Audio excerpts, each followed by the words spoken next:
तो दोस्तों study mode में आपका स्वागत है। बिहार एक्साइज कांस्टेबल एग्ज़ाम 2022 27 फरवरी 2022 को आपका एग्ज़ाम होने वाला है। एग्ज़ाम से पहले ये प्रश्न देख लीजिए और कोशिश कीजिएगा इसमें से 70 प्रश्न सही करने के लिए। अगर 70 प्रश्न आप सही कर देते हैं तो रिजल्ट आपका पक्का आने वाला है। काफ़ी अभ्यर्थी ने बोला कि सर प्रीवियस ईयर का प्रश्न करा दीजिए, तो जो 2015 वाला भर्ती था उसका एग्ज़ाम 31/7/2016 को हुआ था।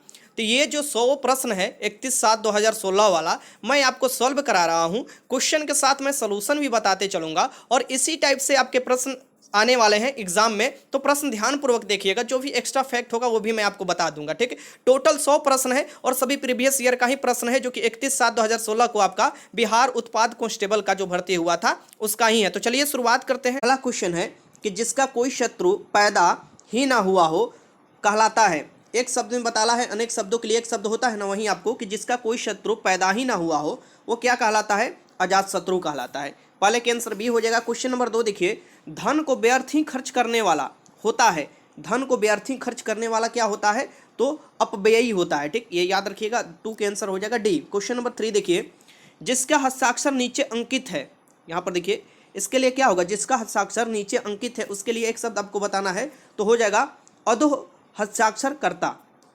3 के आंसर सी हो जाएगा। क्वेश्चन नंबर 4 देखिए, बरसात बिल्कुल ना होना क्या कहलाता है? बरसात बिल्कुल ना होना क्या कहलाता है, ये आपको बताना है। तो इन्हें अनावृष्टि कहा जाता है। क्वेश्चन नंबर 5 है, निम्न विकल्पों में से तद्भव शब्द का चयन कीजिए।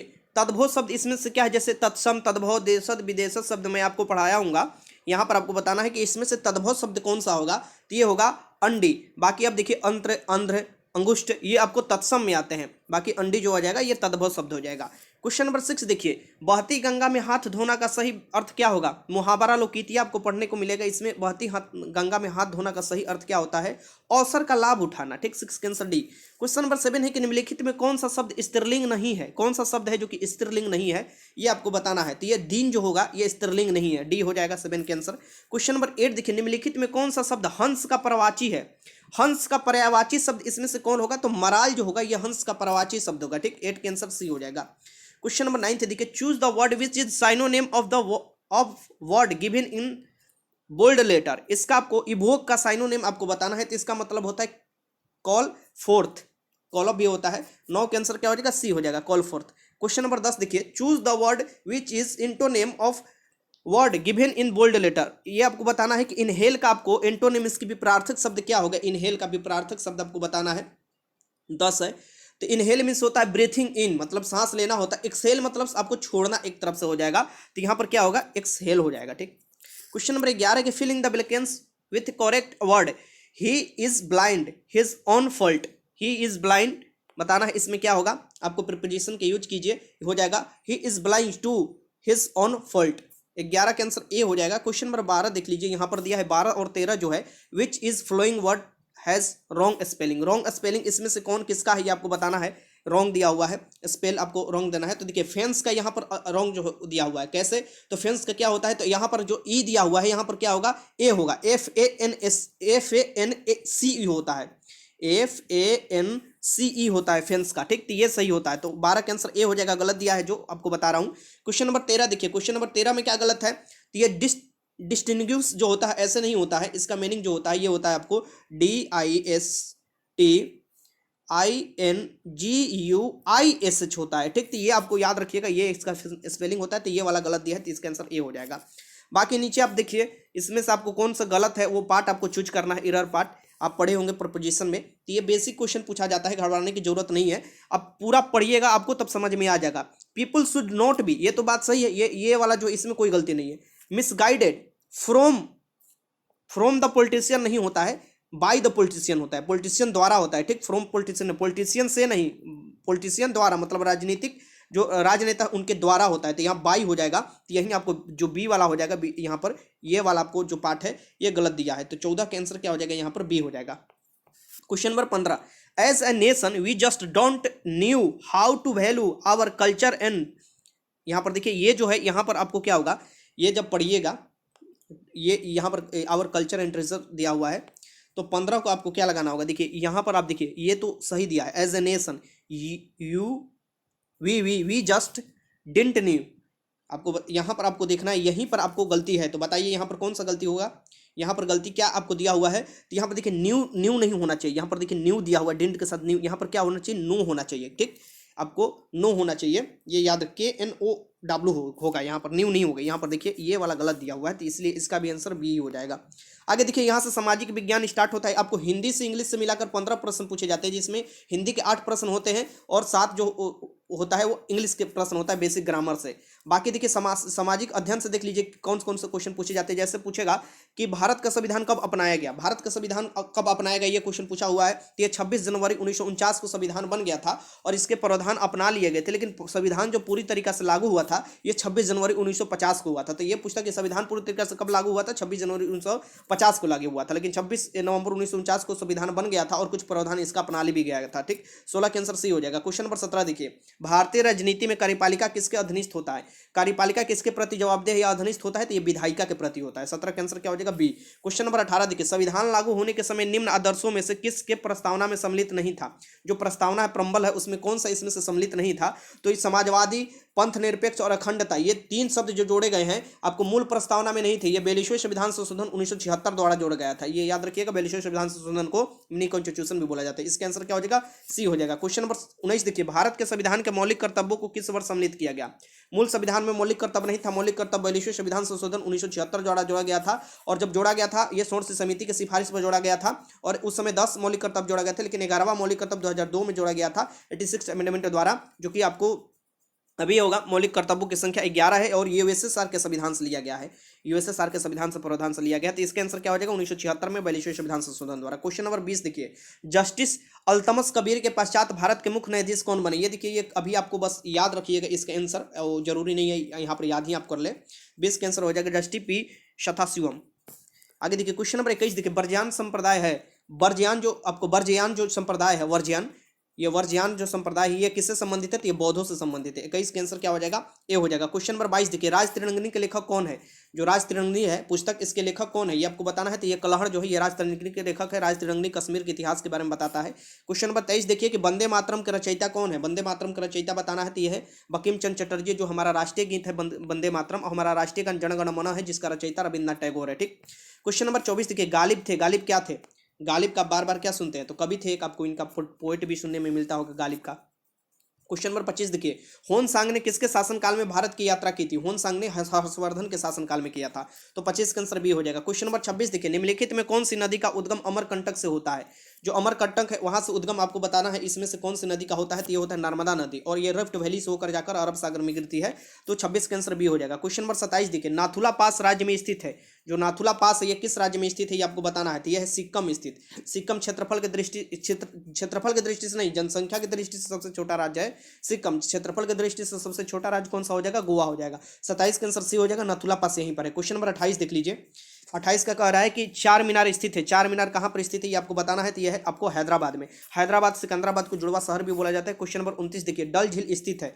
डल झील कहाँ पर स्थित है, यह श्रीनगर में स्थित है, ये याद रखिएगा, महत्वपूर्ण है। क्वेश्चन नंबर 30 देखिए, किस शहर को गुलाबी शहर के नाम से जाना जाता है, पिंक सिटी के नाम से जाना जाता है किसको, तो ये जयपुर का, राजस्थान के आपको राजधानी जयपुर को जाना जाता है। नवाबों का शहर किसे कहा जाता है, लखनऊ को कहा जाता है। आगे चलिए क्वेश्चन नंबर 31 देखिए, सिंधु सभ्यता के निम्नलिखित स्थलों में से किस स्थल में गोदीम इसकी डॉकयार्ड होने का प्रमाण मिला है, मतलब कि बंदरगाह होने का प्रमाण मिला है। ये कौन सा, तो ये लोथल। लोथल किसके किनारे है, भोगवा नदी। लोथल कहाँ पर स्थित है, गुजरात में। 31 का आंसर बी हो जाएगा। क्वेश्चन नंबर 32 देखिए, मान्यता के अनुसार महाभारत की लड़ाई कुरुक्षेत्र में कितने दिनों तक लड़ी गई थी। कुरुक्षेत्र में ये लड़ाई लड़ी गई थी जो, ये लगभग 18 दिनों तक लड़ी गई थी। आपको 32 का आंसर आपको हो जाएगा सी। क्वेश्चन नंबर 33 देख लीजिए, 33 है कि योग दर्शन के संस्थापक कौन है। योग दर्शन के जो संस्थापक ये पतंजलि है, ये याद रखिएगा। क्वेश्चन नंबर 34 है कि उत्तरी बिहार का प्राचीन नाम क्या था। उत्तरी जो बिहार है, बिहार जो है ऐसे ऐसे, तो उत्तरी बिहार जो पड़ता है इसका नाम पहले क्या था, तो वज्जी था। 34 का आंसर क्या हो जाएगा, ये हो जाएगा। क्वेश्चन नंबर 35 है, द्वितीय बौद्ध परिषद कहाँ हुई थी। ये देखिए, द्वितीय बौद्ध परिषद जो हुआ था ये आपको कलाशोक के शासनकाल में वैशाली में हुआ था। प्रथम जो हुआ था राजगीर में हुआ था अजातशत्रु के काल में।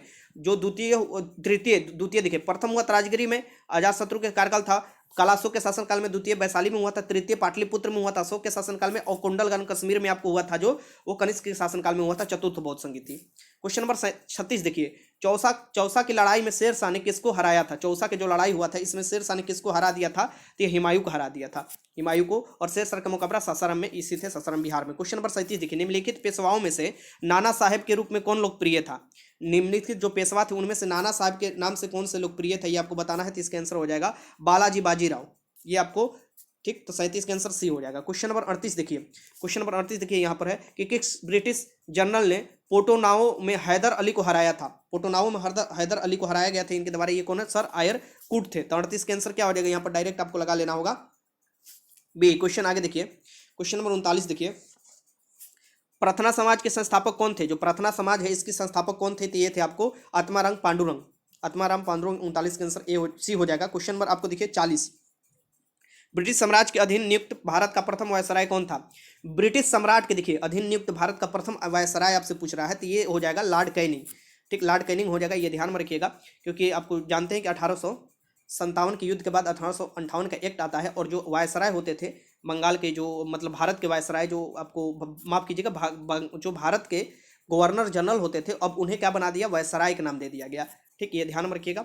40 का आंसर क्या हो जाएगा यहाँ पर? डी हो जाएगा। क्वेश्चन नंबर आगे देखिए, क्वेश्चन नंबर 41 देखिए, ब्रिटिश शासन के अधीन भारतीय गरीबी और अर्थव्यवस्था पर दादा भाई नौरोजी द्वारा कौन सी पुस्तक लिखी गई थी? आपको ब्रिटिश जो आपको यहाँ पर नियम लागू किए थे और यहाँ की अर्थव्यवस्था पर काफी दोहन कर रहे थे, तो ये कौन से इनके द्वारा बुक लिखा गया था? दादा भाई नौरोजी को वृद्ध पुरुष भी बोला जाता है। Poverty and un British rule in India, ये बुक आपको इनके द्वारा लिखा गया था। क्वेश्चन नंबर 42 की पुस्तक माई एक्सपेरिमेंट विथ ट्रूथ के लेखक कौन थे? माई एक्सपेरिमेंट विथ ट्रूथ जो है इसके लेखक का आपको नाम बताना है, ये है एम के गांधी, मतलब कि मोहनदास करमचंद गांधी। क्वेश्चन नंबर 43 है, विश्व के सबसे गहरा महासागर कौन है?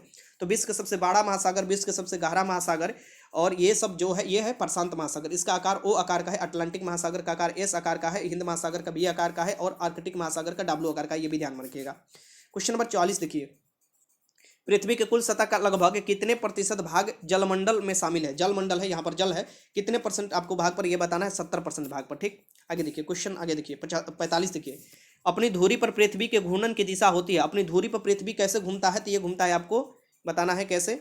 ये देखिए 45 का आपको क्या हो जाएगा? ये पश्चिम से पूर्व की ओर घूमता है, ठीक। क्वेश्चन नंबर 46, वायुमंडल की कौन सी परत बड़े जेट विमानों के लिए आदर्श उड़ान परिस्थिति की हालत प्रदान करता है? इसके जेट आपको जो भी वायुयान होते हैं उड़ाने के लिए वहां पर परिस्थिति अच्छा होती है, तो इसे समताप मंडली से बोला जाता है हिंदी में, ठीक। और इसे स्ट्रेटोस्फीयर इंग्लिश में बोला जाता है, ठीक। और जो भी सभी मौसमी घटनाएं होती है ट्रोपोस्फीयर में होती है, इसकी क्षोभ मंडल में होती है, ये भी ध्यान में रखिएगा। 46 का आंसर सी हो जाएगा। समताप मंडल में ही ओजोन लेयर भी पाया जाता है, ओजोन आपकी O3 फॉर्मूला होता है ओजोन का, और CFC क्लोरोफ्लोरोकार्बन इसका सबसे बड़ा दुश्मन है। पराबैंगनी किरण को छान लेता है सूरज वाला, हानिकारक किरण है पराबैंगनिक, उसको ओजोन लेयर। क्वेश्चन नंबर 47 है, निम्न में कौन सा मंडल उत्तर मध्य रेलवे के हिस्सा नहीं है? उत्तर मध्य रेलवे के हिस्सा कौन सा नहीं है? तो ये आपको कौन सा हो जाएगा आपको बताना है। क्वेश्चन नंबर 47 है, तो ये हो जाएगा कोटा मंडल, इसका हिस्सा नहीं है। ये 67 का आंसर डी हो जाएगा। क्वेश्चन माफ कीजिएगा 47 का आंसर डी हो जाएगा। क्वेश्चन नंबर 48 देख लीजिए, ये देखिए 48 है कि निम्नलिखित राज्यों में किसकी सबसे कम जनसंख्या, सबसे कम जनसंख्या किसकी है इस राज्यों में? ये आपको पूरा दिया हुआ है, तो ये हो जाएगा सिक्किम। सिक्किम जनसंख्या की दृष्टि से सबसे छोटा राज्य है, और क्षेत्रफल की दृष्टि से सबसे छोटा राज्य गोवा है। क्षेत्रफल की दृष्टि से सबसे बड़ा राज्य राजस्थान है, और जनसंख्या की दृष्टि से सबसे बड़ा राज्य उत्तर प्रदेश है। जनसंख्या घनत्व के सबसे ज्यादा कहाँ पर है? तो बिहार में है। सबसे कम कहाँ पर है? तो अरुणाचल प्रदेश में। क्वेश्चन नंबर आगे देखिए 49 देख लीजिए, दुधवा नेशनल पार्क कहाँ स्थित है? दुधवा जो नेशनल पार्क है ये कहाँ पर स्थित है, ये आपको बताना है। तो उत्तर प्रदेश में। उत्तर प्रदेश में दूध भी सबसे ज्यादा होता है, दुधवा पीलीभीत ये जो है यहाँ पर उत्तर प्रदेश में ही स्थित है। क्वेश्चन नंबर 50 देखिए, निम्न में से कौन सा ग्रह आकार और द्रव्यमान के मामले में पृथ्वी के लगभग समान है? आकार और द्रव्यमान के मामले में पृथ्वी के लगभग जो है, ये पृथ्वी की जुड़वा बहन भी बोला जाता है, सांझ के तारा, भोर के तारा, या संदर्भ के देवता भी इसे बोला जाता है, शुक्र ग्रह है, ठीक। तो 50 का आंसर भी हो जाएगा। क्वेश्चन नंबर 51 देखिए, राज्यसभा में सदस्य बनने के लिए न्यूनतम आयु सीमा है? राज्यसभा के सदस्य बनने के लिए जो न्यूनतम है ये 30 वर्ष है। लोकसभा के लिए आपको 25 वर्ष है। राष्ट्रपति, उपराष्ट्रपति, राज्यपाल बनने के लिए आपको न्यूनतम 35 वर्ष है, ठीक। तो इसका 51 का आंसर क्या हो जाएगा? बी हो जाएगा। क्वेश्चन नंबर 52 देखिए, भारतीय कानून के अनुसार किसी अपराधी को किशोर के रूप में परिभाषित किया जाता है? किशोर है कोई भी अपराधी, मान लीजिए वो किशोर है, ये कितना इसका एज होना चाहिए? तो किशोर हो जाएगा तो 18 वर्ष से कम आयु के, ठीक। तो 52 का आंसर ये हो जाएगा। क्वेश्चन नंबर 53 देखिए, सीरिया के राष्ट्रपति हैं उस समय का ये क्वेश्चन था। सीरिया के उस समय जो राष्ट्रपति थे, आपसे अब 2016 में ये पेपर हुआ था, तो उस समय का था, तो वो समय बशर अल असद थे, ठीक। आगे देखिए क्वेश्चन नंबर 54 है, स्वेज नहर भूमध्य सागर को जोड़ता है। स्वेज नहर जो है ये भूमध्य सागर को किससे जोड़ता है, ये आपको बताना है। स्वेज नहर तो ये जोड़ता है आपको किससे? तो लाल सागर से जोड़ता है, ठीक। तो ये आपको 54 के आंसर क्या हो जाएगा यहाँ पर? डी हो जाएगा। क्वेश्चन नंबर आपको 55 देखिए, निम्नलिखित में कौन सा शहर 2 महाद्वीपों में फैला हुआ है? 2 महाद्वीपों में फैला हुआ शहर का आपको नाम बताना है। ठीक, तो ये हो जाएगा इस्तांबुल, तुर्की में स्थित है इस्तांबुल। एशिया में भी फैला हुआ है आपको, और आपको यूरोप में भी चला जाता है उसका हिस्सा। क्वेश्चन नंबर 56 देखिए, समुराई योद्धा वर्ग हैं। जो समुराई बार बार आप सुनते होंगे, ये जो योद्धा वर्ग है ये किससे संबंधित है? ये जापान से, समुराई तलवार उलवार लेकर लड़ते हैं ना। क्वेश्चन नंबर 57 देखिए, निम्नलिखित में कौन सा भारत में भौगोलिक अधिकार नहीं है? मौलिक अधिकार, माफ कीजिएगा, यहाँ पर मौलिक अधिकार दिया है, फंडामेंटल राइट दिया है। फंडामेंटल राइट भारतीय संविधान के भाग 3 में है, और ये यूएस के संविधान के लिया गया है, अमेरिका के संविधान से लिया गया है। सब संविधान के भाग 3 को संविधान का मैंने काटा बोला जाता है। ये पूछ रहा है कि भारत का भौगोलिक ये कौन सा मौलिक अधिकार नहीं है, तो ये बताना है। ये हो जाएगा काम करने का अधिकार, ये आपका मौलिक अधिकार नहीं है, ये ध्यान में रखिएगा। 57 के आंसर बी हो जाएगा। पहले 7 मौलिक अधिकार थे, लेकिन अब 6 मौलिक अधिकार है। 7वां मौलिक अधिकार जो है संपत्ति का अधिकार, इसे आपको 44वें संविधान संशोधन 1978 द्वारा हटा दिया गया, और इसे अब बना दिया गया है लीगल राइट, और आर्टिकल 300A में इसे अब डाल दिया गया। ठीक, अब 6 मौलिक अधिकार आपके पास है। क्वेश्चन नंबर 58 देखिए, भारतीय संविधान के 8वीं अनुसूची संबंधित है। भारतीय संविधान की जो 8वीं अनुसूची है ये किससे संबंधित है, ये आपको बताना है। सभी ऑप्शन देख लीजिए। तो ये भारत में जो 22 भाषाएं हैं उसके उल्लेख के बारे में है इसी में। ठीक, तो भारत के भाषाओं के यहाँ पर देख लीजिए। क्वेश्चन नंबर 59 देख लीजिए, भारतीय संविधान की प्रस्तावना में समाजवादी शब्द जोड़ा गया। समाजवादी, पंथ निरपेक्ष, धर्म, आपको अखंडता, ये तीनों शब्द जो जोड़ा गया था ये आपको 42वें संविधान संशोधन 1976 द्वारा जोड़ा गया था। 42वें संविधान संशोधन को मिनी कॉन्स्टिट्यूशन बोला जाता है, तो इसका आंसर भी हो जाएगा। क्वेश्चन नंबर 60 देखिए, मेरी कॉम संबंधित है। जो मेरी कॉम खिलाड़ी है ये किससे संबंधित है? तो ये संबंधित है बॉक्सिंग से, मणिपुर से आती है, ये बॉक्सिंग से संबंधित है। 60 का आंसर हो जाएगा बी। यहाँ से देखिए, अब यहाँ पर सामान्य विज्ञान शुरू होता है। आपको 45 क्वेश्चन सामान्य ज्ञान का होता है, 30 क्वेश्चन सामान्य विज्ञान से आते हैं, जिसमें फिजिक्स, केमिस्ट्री, बायोलॉजी होता है, और मैथ के भी 10 क्वेश्चन आते हैं। लास्ट में जो है आपको 90 से 91 से लेकर 100 तक मैथ का क्वेश्चन आता है। ठीक, तो ये आपको मैं बता देता हूँ, यहाँ से आपको सब समझ में आ जाएगा। मशरूम को कुरमुत्ता जिसे बोलते हैं, किसका उदाहरण है? तो ये कवक का उदाहरण है। ठीक, तो इसका आंसर हो जाएगा 61 का ए। क्वेश्चन नंबर 62 देखिए, नेफ्रोलॉजी किसका अध्ययन है? नेफ्रोलॉजी आपको गुर्दे का अध्ययन है। नेफ्रॉन जो होता है गुर्दे की छोटी से छोटी इकाई होता है। ठीक, और न्यूरॉन जो होता है ये तंत्रिका तंत्र की छोटा इकाई होता है। 62 के आंसर ए हो जाएगा। क्वेश्चन नंबर 63 है कि निम्न में से कौन सी जड़ मतलब नहीं है, रूट नहीं है, ये आपको बताना है। इसमें से कौन सा रूट नहीं है? तो ये आद्रख जो होगा ये रूट नहीं होगा। 63 के आंसर यहाँ पर क्या हो जाना चाहिए? सी। क्वेश्चन नंबर 64 होगा, किसी कमी के कारण बच्चे में रिकेट्स रोग होता है। रिकेट्स जो रोग होता है किसके कमी के कारण होता है? तो विटामिन ए के कारण। विटामिन, यहाँ पर माफ कीजिएगा, विटामिन ए नहीं, विटामिन ए के कारण आंख में रतौंधी हो सकता है। विटामिन डी के कारण आपको रिकेट्स हो सकता है। ठीक, रिकेट्स ये ध्यान में रखिए। विटामिन बी की प्रचुर मात्रा कहाँ मिलती है? सूरज के प्रकाश रोशनी जो होता है उसमें मिलता है। विटामिन ए जो है रेटिनॉल इसका नाम है रासायनिक। और ये याद रखिएगा, आपसे क्वेश्चन पूछता है कि किससे इसके क्या हो सकता है कमी से? रतौंधी रोग हो सकता है, और ये गाजर में सबसे ज्यादा मिलता है। आगे देखते हैं, विटामिन सी के कमी से कारण विटामिन सी के कारण स्कर्वी रोग हो जाता है, और विटामिन बी की कमी के कारण आपको बेरी बेरी रोग हो जाता है। विटामिन सी आपको आंवला में प्रचुर मात्रा में मिलता है। क्वेश्चन नंबर 65 देख लीजिए। क्वेश्चन 65 बड़ा कंफ्यूजन है, ध्यान से जो बता रहा हूँ वो सुनिए। मानव पित्त जिसे बाइल बोला जाता है, एक पीले हरे रंग का तरल है, इसकी प्रकृति होती है क्या होती है? तो आपको सामान्य जो होता है ना, जनरल जो बाइल होता है, ठीक, ब्लेडर से जो निकलता है वो आपको पीले रंग की जो होता है उसका आपको क्षारीय प्रवृत्ति होता है, ये ध्यान में रखिएगा। ठीक, 65 का आंसर सी हो जाएगा। कहीं कहीं आपको अम्लीय भी देता है, लेकिन जो ब्लेडर से नहीं निकलता पहले से जो आता है उसके बारे में वो दिया रहता है, लेकिन ये क्षारीय हो जाएगा। यहाँ पर आप आराम से लगा लीजिएगा। क्वेश्चन नंबर 66 देखिए, निर्गत आउटपुट साधन संभव बनाते हैं। आउटपुट साधन जो है ये संभव बनाते हैं किसके लिए? तो आंकड़ों को देखना और प्रिंट करना।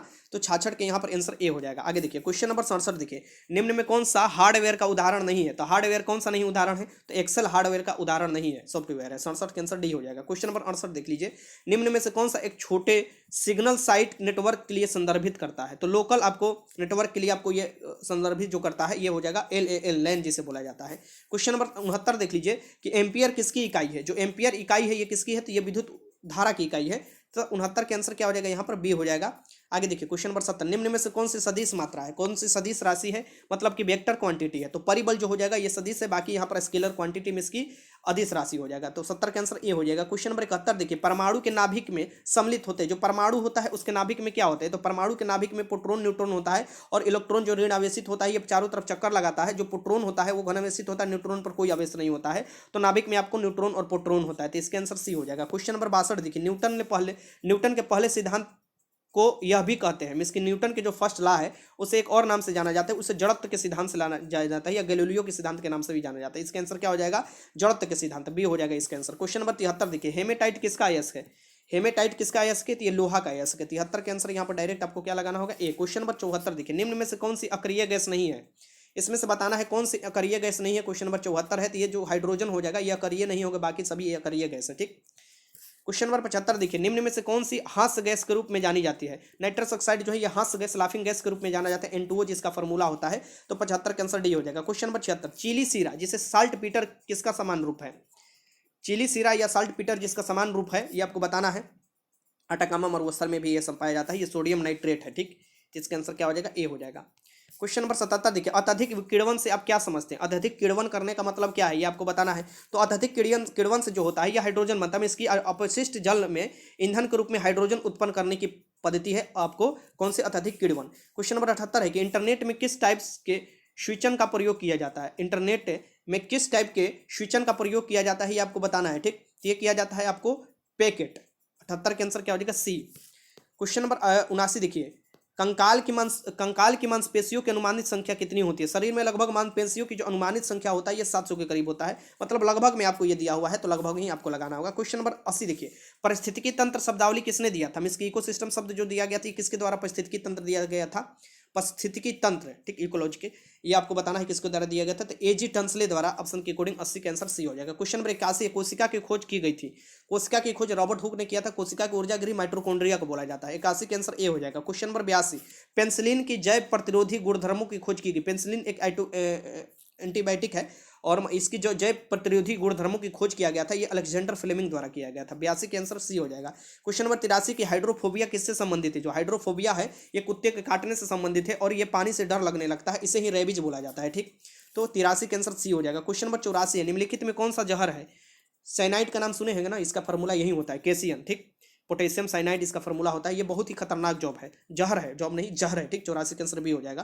क्वेश्चन नंबर 85 देखिए कि घेंघा की कमी से होता है, जो घेंघा या गलगंड रोग को बोला जाता है, इसे आयोडीन की कमी से हो सकता है। 85 के आंसर भी हो जाएगा। क्वेश्चन नंबर 86 देखिए, अस्थि सुसुरता ऑस्टियोपोरोसिस जिसे बोला जाता है, हड्डी कमजोर हो जाता है, ये किसकी कमी के कारण होता है? ये आपको बताना है, कैल्शियम की कमी के कारण, क्योंकि हड्डी में कैल्शियम और फॉस्फोरेट ही पाया जाता है। कैल्शियम की कमी के कारण हड्डी कमजोर हो सकता है। 86 के आंसर डी हो जाएगा। क्वेश्चन नंबर 87 देखिए, कवासीरकोर बीमारी की कमी के कारण होता है। जो कवासीरकोर जो बीमारी होता है ये किसकी कमी के कारण होता है? 87 के आपको बताना है। तो ये होता है प्रोटीन की कमी के कारण, ठीक। क्वेश्चन नंबर 88 देखिए, निम्नलिखित में कौन सी प्रजाति खतरे में नहीं है? ये बताना है इसमें से कौन सी प्रजाति जो है ये खतरे में नहीं है। तो ये हो जाएगा आपको भारतीय तोता खतरे में नहीं है। क्वेश्चन नंबर 89 देखिए, टाइटन का चंद्रमा है, टाइटन जो उपग्रह या चंद्रमा है किसका है, ये आपको बताना है। तो ये शनि का है, ठीक। और शनि का ही सबसे ज्यादा चंद्रमा, इसकी शनि का ही चंद्रमा, जैसे कि है ना पृथ्वी का चंद्रमा, लोग हम चांद बोलते हैं, उपग्रह है पृथ्वी का, वैसे ही आपको टाइटन जो है ये आपको शनि का उपग्रह है। शनि के पास ही सबसे ज्यादा उपग्रह है। पहले बृहस्पति के पास था, लेकिन अब शनि के पास हो गया। बृहस्पति का सबसे बड़ा उपग्रह जो है ये गैनीमेड है, जो कि सौर मंडल का भी सबसे बड़ा उपग्रह है, और बृहस्पति सबसे बड़ा आपको ग्रह है, ये भी ध्यान में रखिएगा। मंगल को लाल ग्रह बोला जाता है। क्वेश्चन नंबर 90 देखिए, वोल्ट मापी यंत्र का उपयोग मापने के लिए किया जाता है। जो वोल्ट मापी यंत्र है इसका उपयोग किसको मापने के लिए किया जाता है, ये आपको बताना है। क्वेश्चन नंबर 90 है, विभवांतर मापने के लिए किया जाता है। अब यहाँ से देखिए 10 आपका मैथ का क्वेश्चन, ऐसा ही आपको क्वेश्चन एग्जाम में आएंगे। ध्यानपूर्वक मैं आपको आंसर बस बताते चलूंगा, क्योंकि वीडियो लंबा हो जाएगा पूरा मैथ में बताने लगूँ तो आपको बताना है कि कितना आप लोगों ने स्कोर किया है। मतलब एक तो पता चल ही जाएगा आपको। देख लीजिए क्वेश्चन सबसे पहले पढ़ लीजिए, क्वेश्चन नंबर 91 के क्वेश्चन पढ़ लीजिए, और यहाँ पर देखिए ये रहा आपका ऑप्शन, और ये बताइएगा क्वेश्चन, तो इसका आंसर आ जाएगा शून्य। देखिए क्वेश्चन मैं दिखा देता हूँ और फिर आंसर बताते चला हूँ। ये क्वेश्चन आप बनाइएगा, ये भी आप बनाइएगा, फार्मूला पर है, फार्मूला याद होगा तो आराम से आपको बन जाएगा। इसका आएगा -1, मतलब कि इसका 92 का आंसर भी हो जाएगा। क्वेश्चन नंबर 93 देखिए, क्वेश्चन नंबर 93 भी बनाइएगा, ये भी फार्मूला पर है, आराम से अगर जानते होंगे, अगर थोड़ा भी सिद्ध करना तो आराम से बना देंगे। इसका हो जाएगा 2 + √3 एक आएगा, और एक आएगा 2 - √3, तो इसका आंसर हो जाएगा सी। क्वेश्चन नंबर यहाँ 94 देखिए, क्वेश्चन 94 आपके सामने है, ठीक। इसमें आपको क्या आ जाएगा आंसर, ये देखिए cos theta + sin theta m दिया है, cos theta + cosec theta n दिया है। तो ये आपको ऐसे कर आपको बस वैल्यू रखकर बना देना है।